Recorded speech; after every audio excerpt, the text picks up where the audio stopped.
Okay, well, it looks like we are live on Facebook Live. Welcome you all, and thank you so much for joining us. This is the Friends of Haystack Rock, World of Haystack Rock Library Lecture Series that happens once a month. And I am so excited for you all to be here and to listen about this really exciting topic of king tides. So just a couple things about Friends of Haystack Rock. You know, we're in beautiful Cannon Beach, Oregon. And if you haven't had a chance to visit, we hope you can do so safely.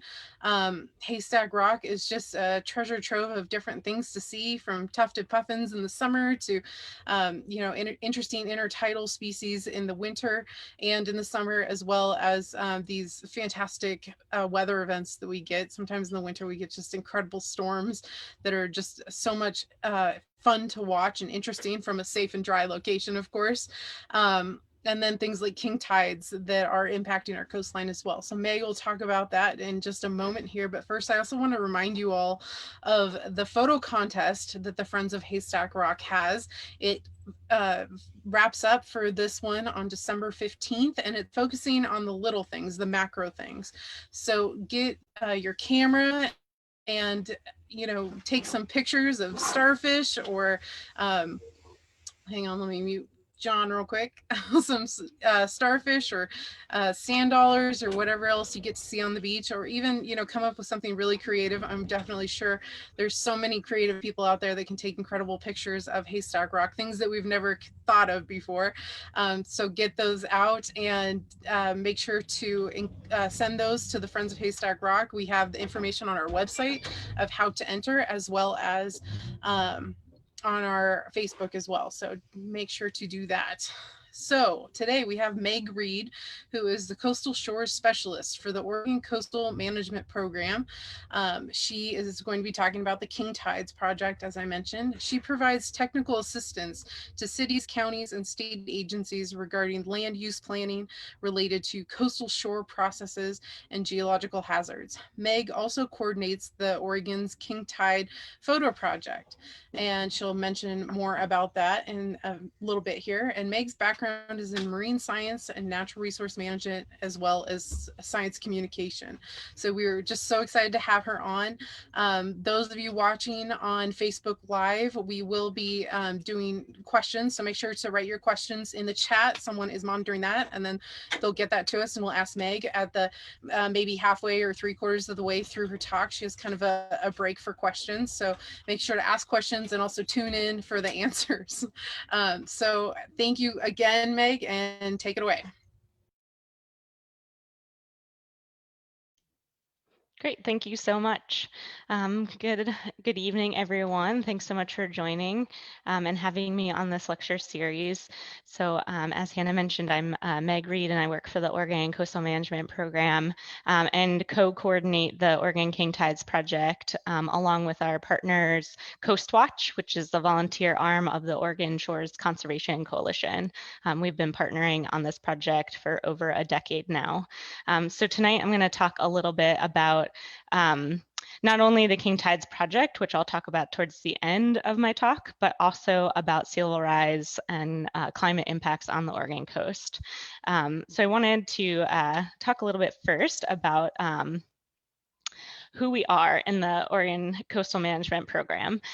So any coastal state, as well as any coastal territory in the United States, is able to have a federally approved coastal zone management program. And most of them do, except for Alaska. But it's a voluntary program, and it's a partnership between the federal government and the state and all of the coastal states to manage coastal resources. The federal government gives those federally approved programs money, and the state is able to use that money to manage their coastal resources in the way that makes sense for each of those states and territories.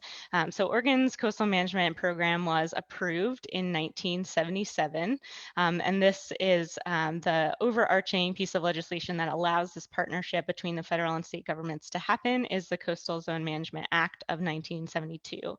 So we were one of the first approved programs in the country. And our program is pretty unique because it is a networked program, which means it is not just one entity that's doing this program, but many. So you can see in this diagram, the Oregon Coastal Management Program, or OCMP, is in the middle of that diagram, and we are made up of state agencies, local governments, all the cities and counties that are within the coastal zone, federal agencies, tribal governments, and the public. So all of those entities make up our coastal management program. The the agency that administers the program is the Department of Land Conservation and Development, which is who I work for. So I'm the coastal shores specialist. So I work with local governments directly and state agency partners on coastal hazard issues. And I'll talk more about that in a bit. But just a little bit more on the coastal zone itself. So we have a pretty large coastal zone. It's roughly the crest of the Coast Range out to 3 nautical miles, the territorial sea, and it's a watershed-based coastal zone. In other states, is a different approach. For example, in California, only their coastal strip is their coastal zone. So we have a pretty broad-based program, and it's more holistic and comprehensive because of that. So all of the cities and counties that are in that coastal zone are a part of our federally approved program and have to comply with the coastal zone management program requirements. So that includes 7 counties, all the coastal counties, and 32 cities. And so it's a pretty broad program. And like I said, it's a networked program. It's really kind of a bottom-up approach where the local governments are really implementing a large piece of our program. So we also are sort of networked in the way of the statewide land use planning program, which is administered through the Department of Land Conservation and Development. So it's sort of networked in the similar way as the coastal program is, where we have our Land Conservation and Development Commission, which sets broad policy for the agency. And then in the 1970s, Oregon was pretty ahead of its time in passing a statewide land use program that is based on 19 planning goals. Now, goals might be a bit of a misnomer. They are requirements. So people, all cities and counties throughout the entire state of Oregon have to comply with these 19 planning goals. So do state agencies that have any sort of permitting authority. They all have to be in compliance with these planning goals. So again, it sort of serves as a basis for our program. And the last 4 are coastal goals. So they're specific to the coast. They touch on estuaries, coastal shorelands, beaches and dunes, and ocean resources. So obviously all of the cities and counties within Oregon don't have to comply with those last 4, but all the coastal counties and cities do. And so my particular role is based in Goal 7, which is on the natural hazards, and Goal 18, beaches and dunes. So those are my particular areas of specialty for DLCD and the coastal program. Like I said, I'm the sort of the hazard planner, and that includes working with communities and organizations to address development in that might be subject to coastal erosion, sand inundation, tsunamis, earthquakes, landslides, and it also deals with sea level rise and climate impacts because, as you may know, the climate impacts on the Oregon coast are just really supposed to exacerbate our existing coastal hazards. So I'm going to turn to a little bit more on climate change and how it's impacting Oregon. So taking a sort of a broad approach, looking at the entire state, we expect to have a few different major impacts from climate change that are listed here. And these have been identified through a number of ways, but most recently, our department has led an effort to update our climate change adaptation framework. And this is for all of the state agencies to look at how they address climate change and how they can continue to address it moving forward. And it's broken into these 6 different sectors that you'll see on the screen, which are economy, natural world, built environment, public health, cultural heritage, and social systems. So those main impacts across the state include a longer growing season, which can be helpful for some crops, but also leads to more weeds and pests. Changes to plant and animal communities, which again has both benefits and challenges. More hot days that are over 86 degrees Fahrenheit, changes in our precipitation. So we expect more rain and less snow, which is again very impactful for our water supply, and the temperature of water bodies. And then increased wildfire risk, which we obviously just experienced one of our worst wildfire seasons in the state's history. So we know that that's already here. And we know that these impacts will be felt unequally across communities and economic sectors, hitting the most vulnerable the hardest. So those are kind of the broadest impacts that we can expect from climate change in Oregon. But then I'm going to narrow into the impacts we expect to the Oregon coast specifically. So like I said, all of the hazards we already experience will just continue to get worse. So increased storminess will cause flooding, erosion, landslides, and severe winds. Sea level rise can impact infrastructure and development and estuaries and our water supplies in terms of saltwater intrusion and water quality. We also have ocean acidification and hypoxia because of increased low oxygen events and changes to the marine ecosystem and reduced shellfish. So we're already seeing impacts from that.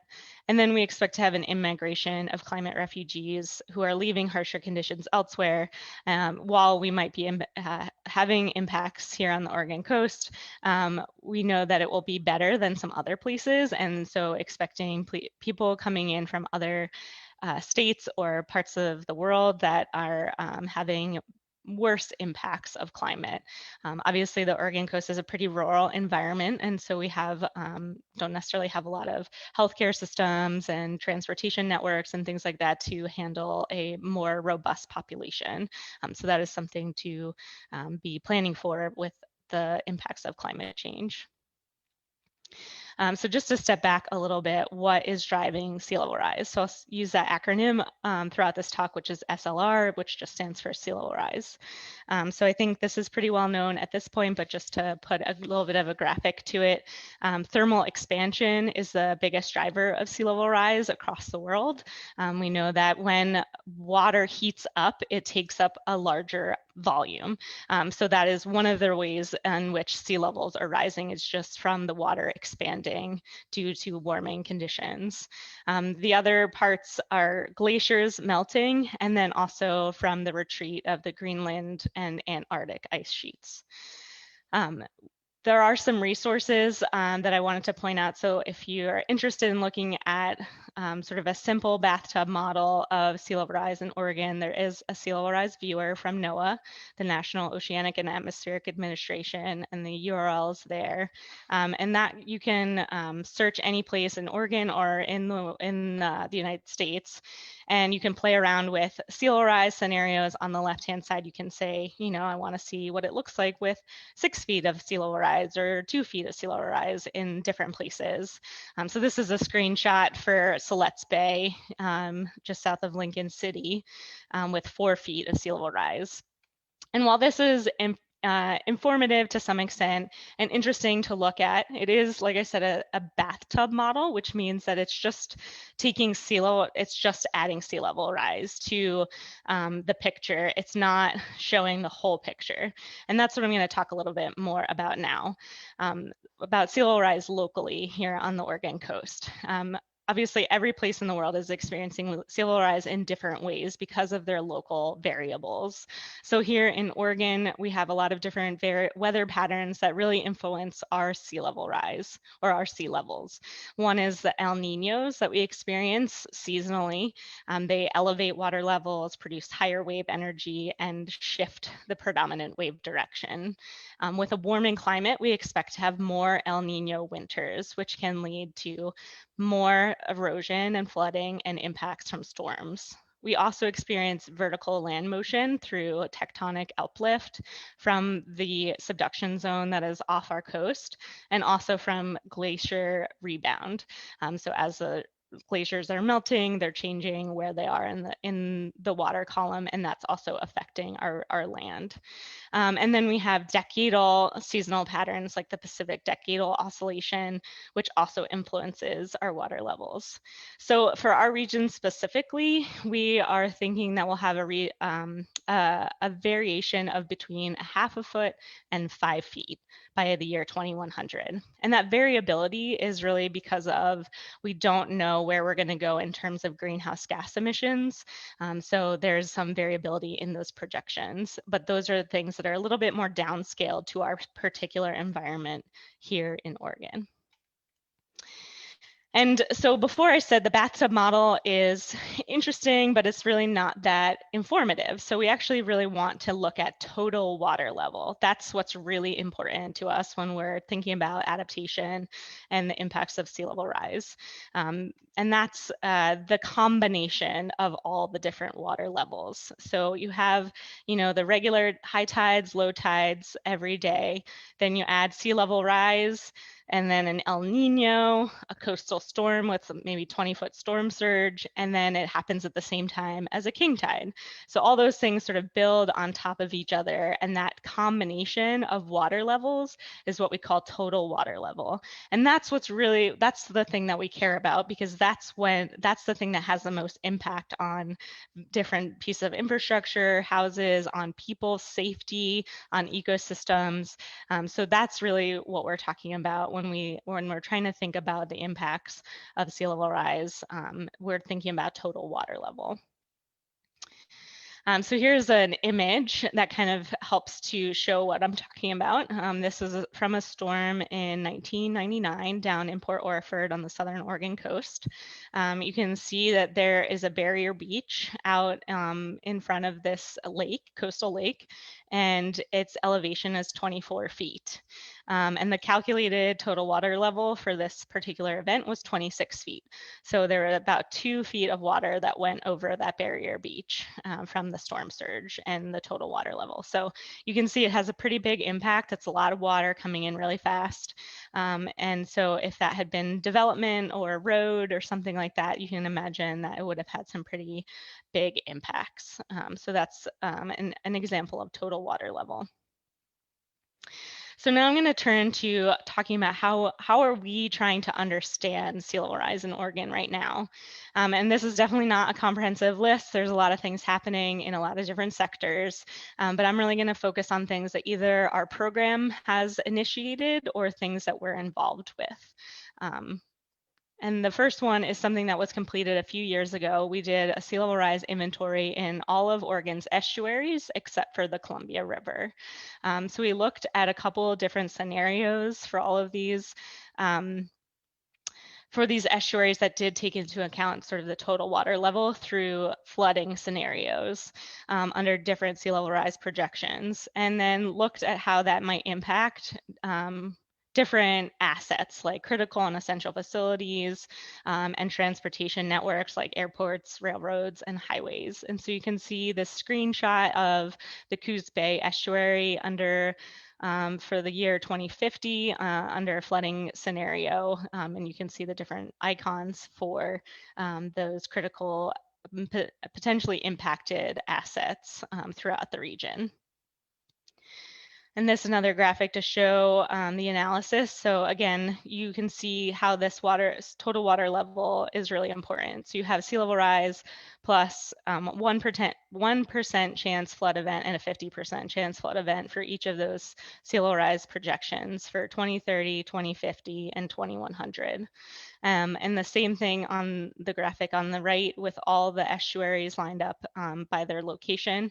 The lighter colors show the lowest exposure to future flooding, and the darkest colors are the highest exposure to future flooding. And you can see over time that more and more estuaries are impacted as time goes on and sea level continues to rise. So that's one analysis that we've completed through our program, and it's available online through the Coastal Atlas, which is where we house a lot of our data products.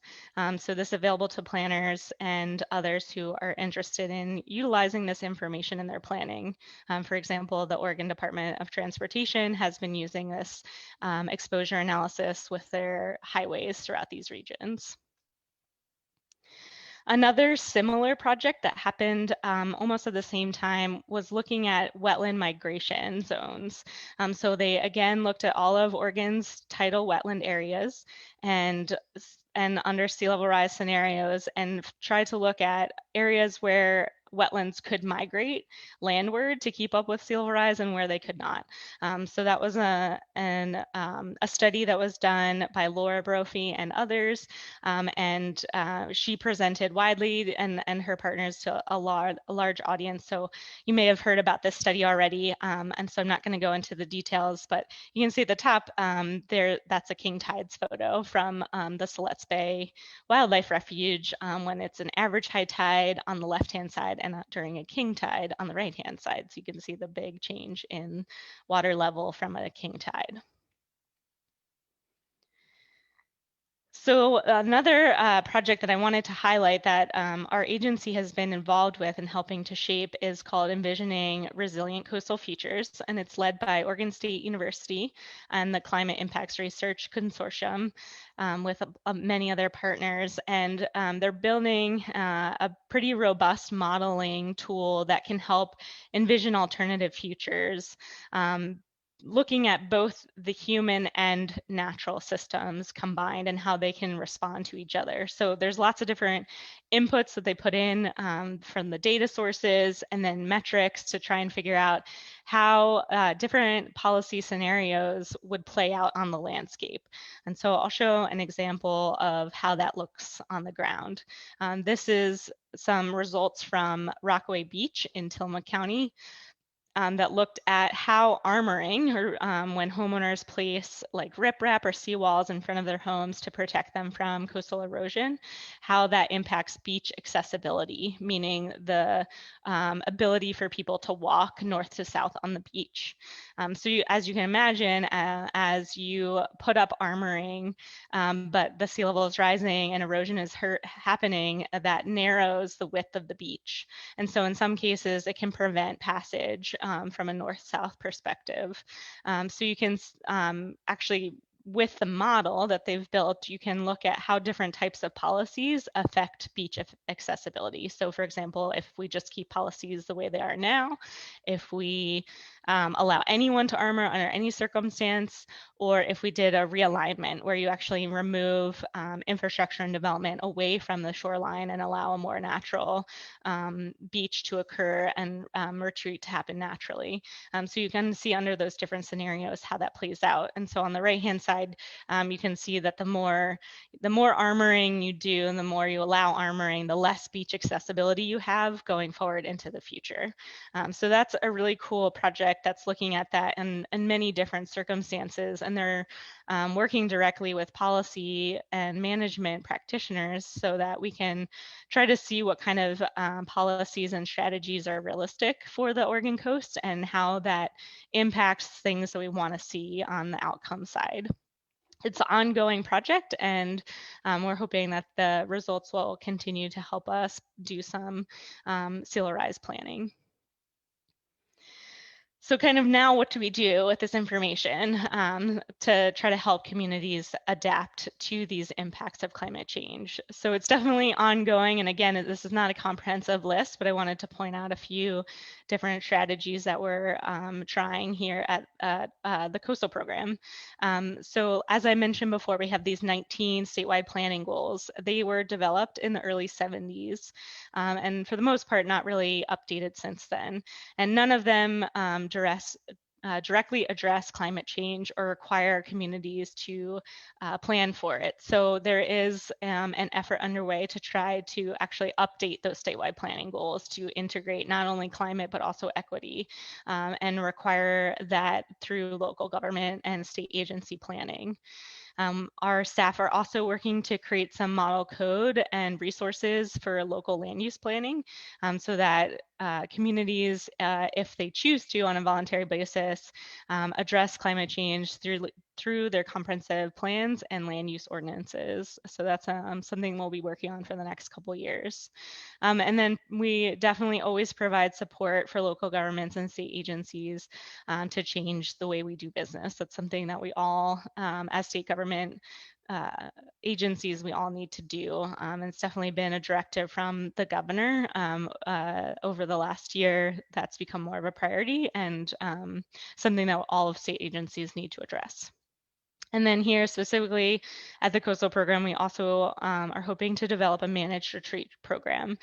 So managed retreat, if you have not heard the term before, is a planned moving back from the coastline.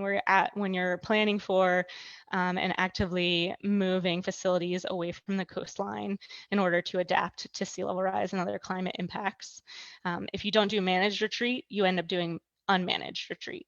So even though it's not a very popular idea and it does entail a lot of emotional changes and a lot of planning, it will probably happen one way or another. So it's something that we're thinking about and trying to get started, but it's definitely in its baby steps. So just to summarize this portion of the talk before I head on into the King Tides project specifically and how you can participate, just wanted to summarize that climate change is happening and our coasts will see more erosion and changes to the ecosystems because of it. And it will be variable depending along the coast and obviously in other parts of the world, but even within our own coast, it will be variable. We must learn to anticipate, live with, and adapt to this rapidly evolving coastal system.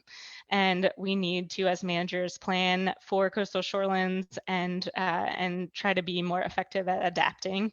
We're going to be continuing to face tougher questions about appropriate development and use of engineering structures. So we already have this happening all the time, and so continue to have to learn how to deal with it moving forward. So I'm going to pause there to see if there are any questions that have come in that I can answer at this time, and then I can move on to the second part, which will be talking about the King Tides Photo Project. It doesn't look like we have any questions just yet, Meg. Okay. But yeah, to everybody listening, if you do have any on Facebook Live, comment with those and we will ask them when we get a chance. Thank you. Great, thank you. Okay, well, I'll move on then. So how can you help us with this challenging problem of climate change and how it's impacting our coastal communities? So the King Tides Project is a citizen science project, and so that's where we need help from any and all volunteers. It's a program that started in Oregon in the winter of 2010-2011. It's always been a partnership between our agency and Coast Watch, which is the volunteer arm of the Oregon Shores Conservation Coalition. We've coordinated this program since the beginning. And we've had almost 3,000 photos collected since then, hundreds of volunteers, lots of data coming in. And it really is, it's a way to help put a story and more helpful images to sometimes dry data that's harder to understand and to really see the impacts. So having photos to go along with this information can really make a difference, and also to see where we need to prioritize either mitigation actions or adaptation. So just to start, what are the king tides? Some of you might be pretty familiar with them at this point, but they are naturally occurring phenomenon that happen when the moon, the sun, and the earth are all in alignment with each other and at their closest points in their orbits to each other. So it's when the moon is closest to the earth and when the earth is closest to the sun, and when they're all in alignment. And so it creates the greatest gravitational pull on the tides. So we know that tides happen every day. There are two highs and two lows every day.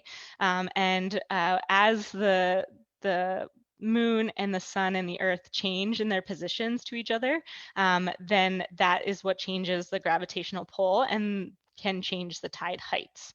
And then the biggest of the tides are these king tides. They're also called perigee spring tides, but king tides is a lot more fun and easy to say.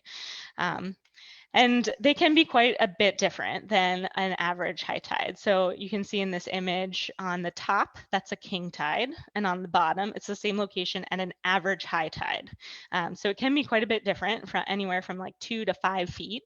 And then if you have additional factors like those things I was talking about before with storm surge, El Ninos, or other things like that, then you can have even bigger water levels. And we have seen that plenty of times before during the king tides.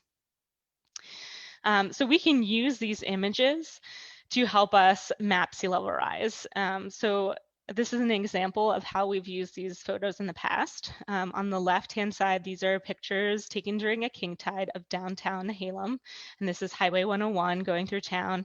And so these show us good reference points because you can see buildings, cars, signs in there. And so they're fixed locations that you can then see on a map. And so that's that middle image. You can see A is located here on the street, and then B is down on the towards the bottom. And so then you can raise the water level through a geographic information system, and you can see where that water was based on the photo. And then you can compare it to other known tide heights. So the orange line is mean high water. So that's the average high tide line, which is pretty low compared to the blue, which is the actual flood event. And then the sort of light orange color is the mean higher high water. So that's sort of the average of the highest water.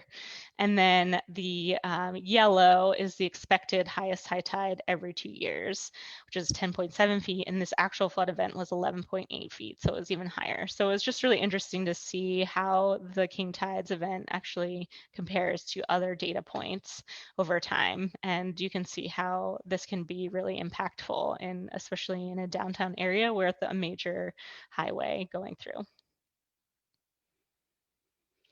So I'm going to switch out of PowerPoint now and show you our brand new website that we launched earlier this season before the first king tides, because I want to sort of walk through this website to show you where the different resources are and how you can participate.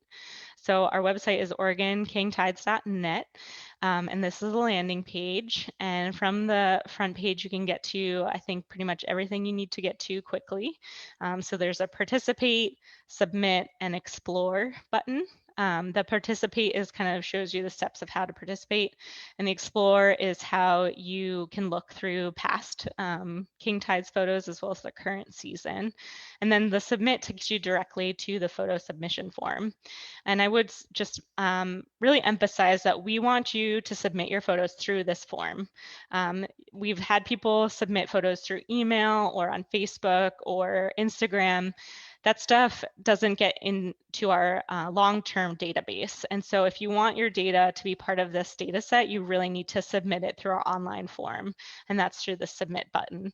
And I'll walk through that in a minute, but just going to go through the rest of this. The end of the web page shows the king tide dates. So we already had our first king tides, which is November 15th through 17th. The next one's coming up on Sunday, December 13th through the 15th. And then the last series of the winter is going to be January 11th through 13th. Then there is a tide map where you can get tide information.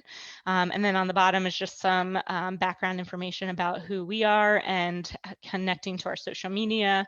And then the International King Tides Project, since this is in other states and around the world. So going back to the participate button, it has a safety message at the top because we want to emphasize that the king tides and other, big storm events and tide events on the Oregon coast can be quite dangerous.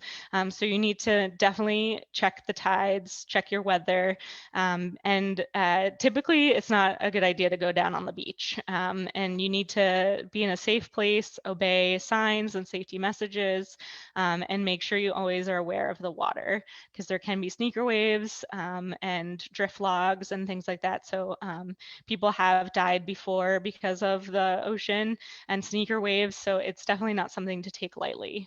And then once you scroll down a little bit, this is the tide map. So I'll show you the tide map. So the king tides, we'd like pictures taken at the peak of the king tides if possible, or as close to that as possible. It happens at a different time every day and every location. So you really need to check the tides and check the tide table before you plan your trip. So I'll just pick, let's see, we'll go somewhere on the North Coast. And so this is the Nehalem tide predictions. So you just click on the icon on the map and the dates will come up. All the ones highlighted in yellow are the king tides for that station. The average high tide for that station is also listed in the description. So if you want to go out and take a comparison shot, which are really, really useful to us and we'd really appreciate, you can go when there's an average high tide happening at that location. So that's how you get your tide information. So I'm going to go back. And then you can take pictures anywhere along the coast or up into rivers and estuaries, any place that's tidally influenced. We really, because this is a project that's trying to see the impacts of high water, it's really good to see pictures that have a subject that has some sort of landmark or natural feature in it that can show you the water line.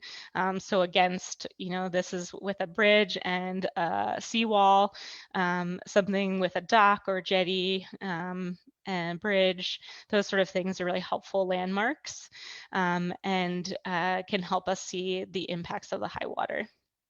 Again, taking a contrasting image is really helpful too of the typical high tide. So I'm not talking about a low tide picture, I'm talking about an average high tide versus a king tide. If you need some inspiration, we do have a priority locations map. And so this is just some general areas where we have not received photos in a long time. So if you go up kind of towards the North Coast, there hasn't been a lot of pictures in the seaside area for a long time. So if you're looking for some areas to go, you can check out that map. Then how, this is going to take you to the photo submission form, and I'll go there in a second. But first, I wanted to mention that we are having a photo contest this year. So in addition to the Friends of Haystack Rock contest, we are also having one here at the Oregon King Tide Photo Project.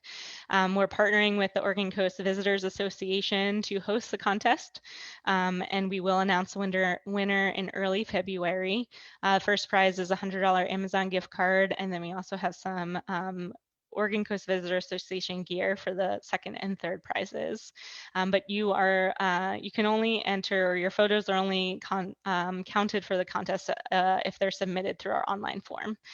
So again, this is how you submit. There's a photo submission form. Gives you some just helpful information on the side. We use these photos for educational purposes only. So that would be the license that you'd be agreeing to is the non-commercial share alike. So it wouldn't be ever used for commercial purposes, only for educational. So there's a grant permission to use the photo, contest permission. You upload the photo, and you can do that two ways. You can actually take the photo in this photo form out when you're out in the field by pressing the camera icon, or you can select an image that you've already taken. So either way, and then you have to do the location. This is really important to us to try to get as accurate a location as you can. So I'm just going to, for example, type in Newport, Oregon, and then you can scroll in, and I'll say that I took my picture at this parking lot. So you just click on there, and then the pin drops there. If you have the Latin long, you can actually put that in yourself. Then the direction that you were facing when you took the photo, the date, anything that's included in the photo, you can check those boxes if it's showing erosion, flooding, hazards, reduced beach access, those sort of things. A short image caption. So this one we really like to have just like a brief description of the photo location or other content description, and then you can add more information in the image description if you want. Then you can check Any of these, if your photo is a king tide submission, average high tide, or storm event. Sometimes the king tides themselves don't produce very exciting photos, which is okay.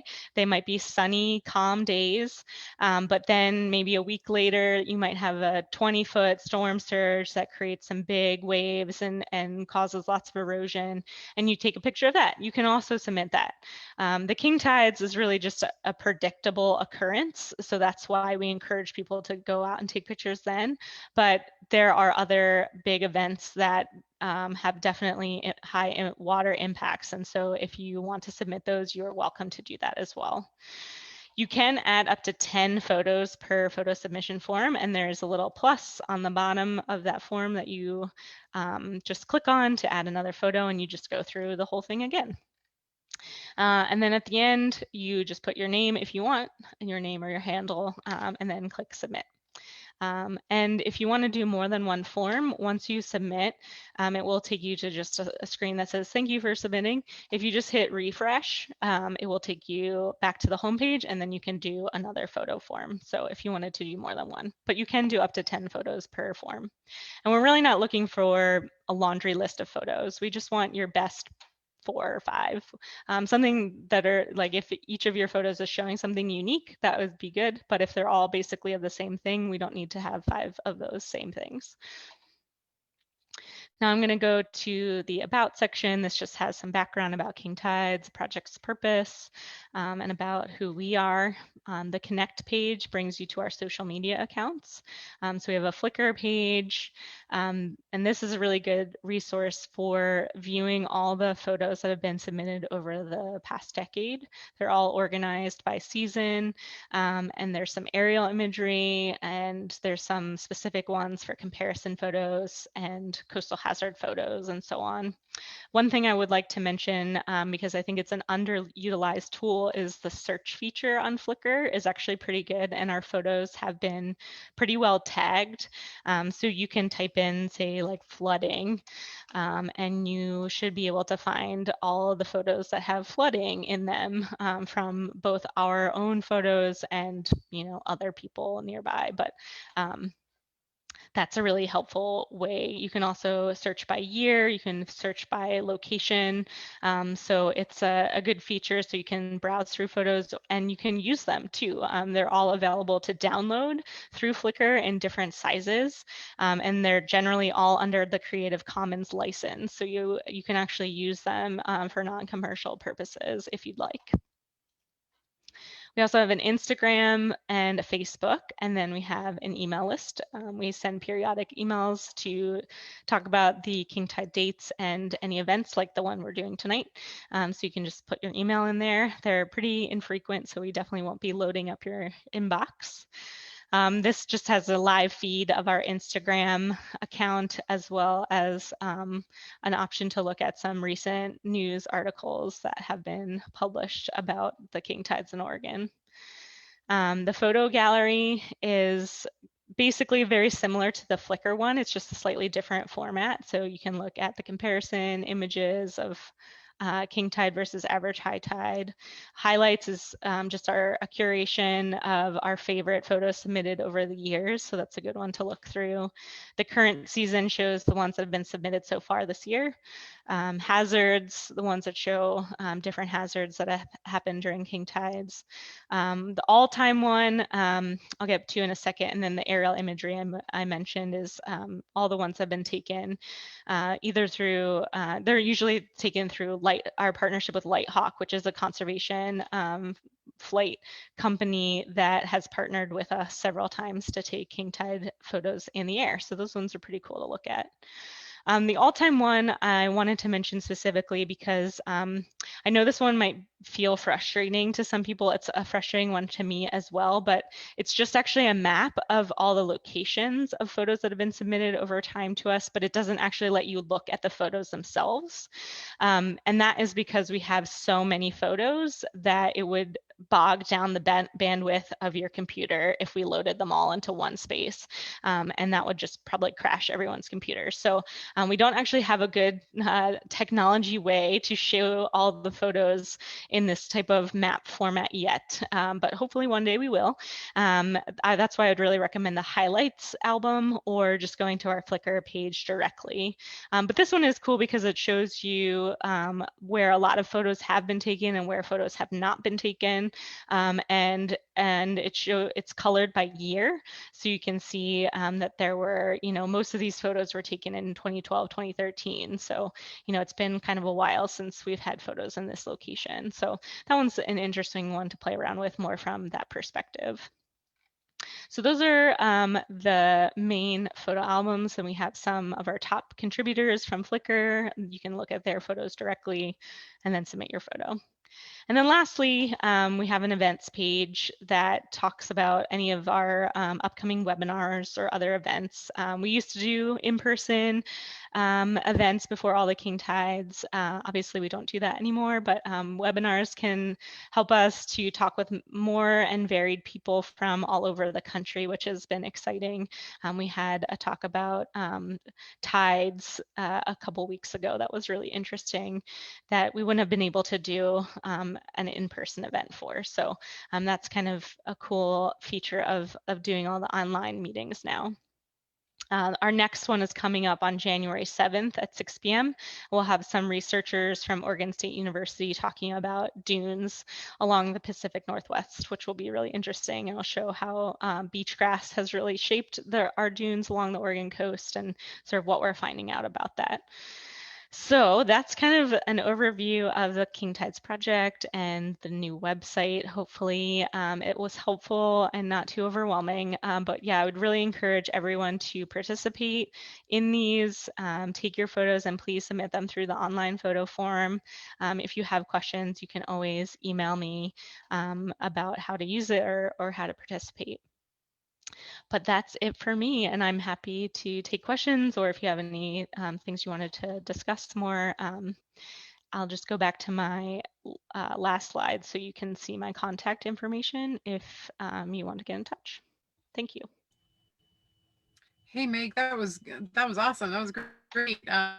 Thank you so much. And your the new website looks fantastic. I can't wait to play around on it and Awesome, submit yeah, pictures. hopefully. It looks like very easy to submit pictures. So we do have a couple questions. The first is from Joe, who says he is new to the area. Is there a brief comment? And I know you did talk a bit about how king tides occur, but is there just a brief way that you can explain exactly what a king tide is? Sure, I usually just say they're the highest high tides of the year. Hopefully that helps. Okay. And then Michael says, historically in the past, how different have the king tide predictions been from reality? That's a great question. I haven't actually looked at it. It's been something we've been meaning to do for a long time, is actually look at that data long term, but it would just take a little bit of data collection and manipulation from our part, but meaning like cleanup and things like that, because there's just a lot of tide stations and a lot of data that we'd have to pull in. But I have seen it in a couple of things, and I wonder if I could get to it really fast. But there's a researcher at Oregon State University, Dr. Peter Ruggiero, who has done a few king tide talks in the past. He looks at total water levels on the Oregon coast, and he did a really interesting comparison at the king tides in Rockaway Beach last December, so December of 2019. And it happened to coincide, the peak of the king tide happened to coincide with a pretty big storm surge. And so the actual tide height was really big. I can't remember exactly how many feet, but it happened to be really, really big. And it had only happened, it was in the top 10 for that tide station since 1980. So that was pretty unique. I would say they typically coincide pretty well, but yeah, there's definitely things that happen that can make the actual tide height pretty different.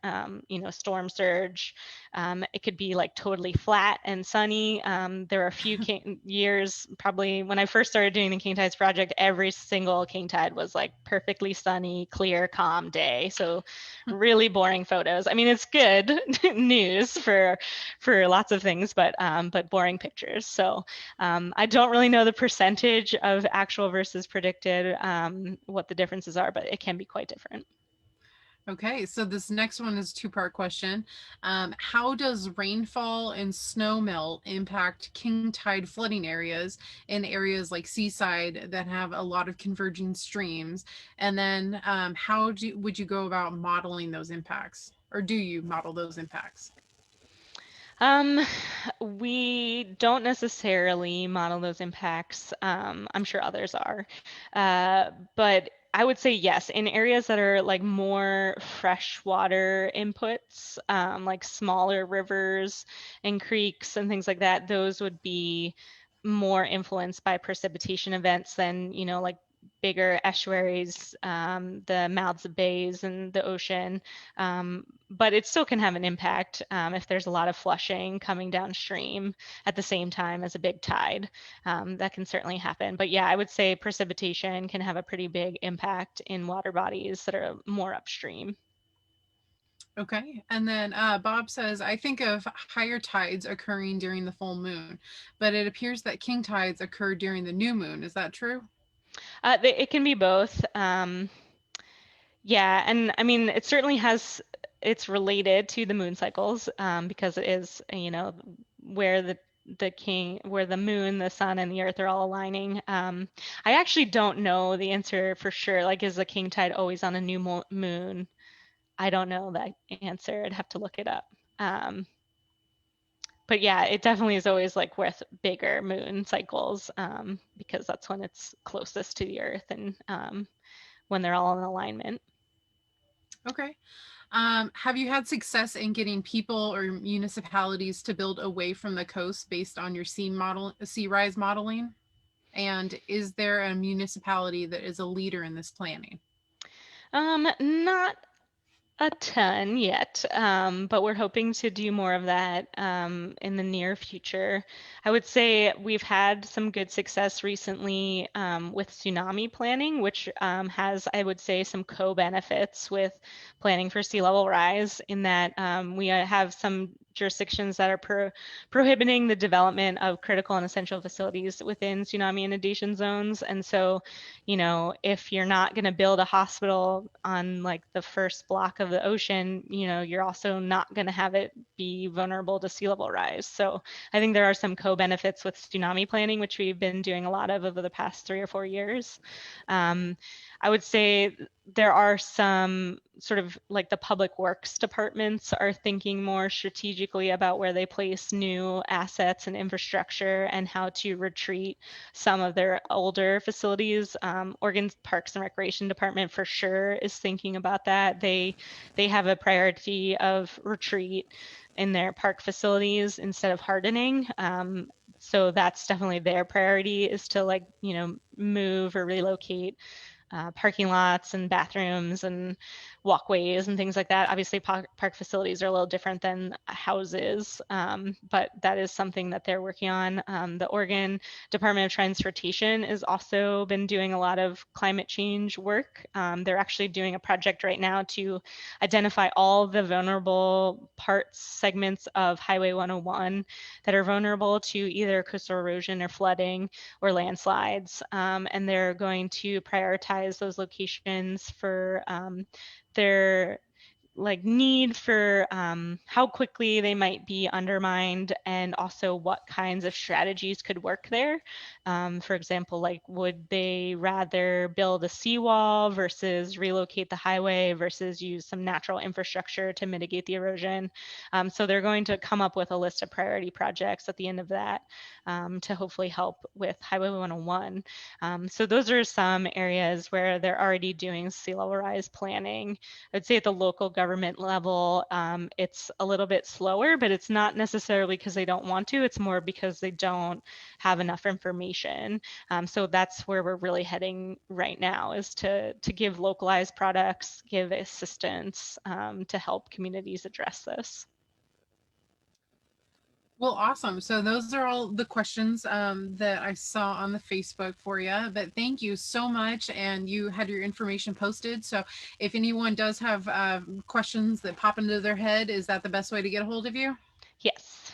Okay, well, awesome. Thank you so much, Meg, and Yeah. for taking the time to talk with us. And hopefully, this weekend, people, folks can get out and safely take pictures of what's going on during this king tide, as well as other high tides, like you had mentioned, so we can get that comparison.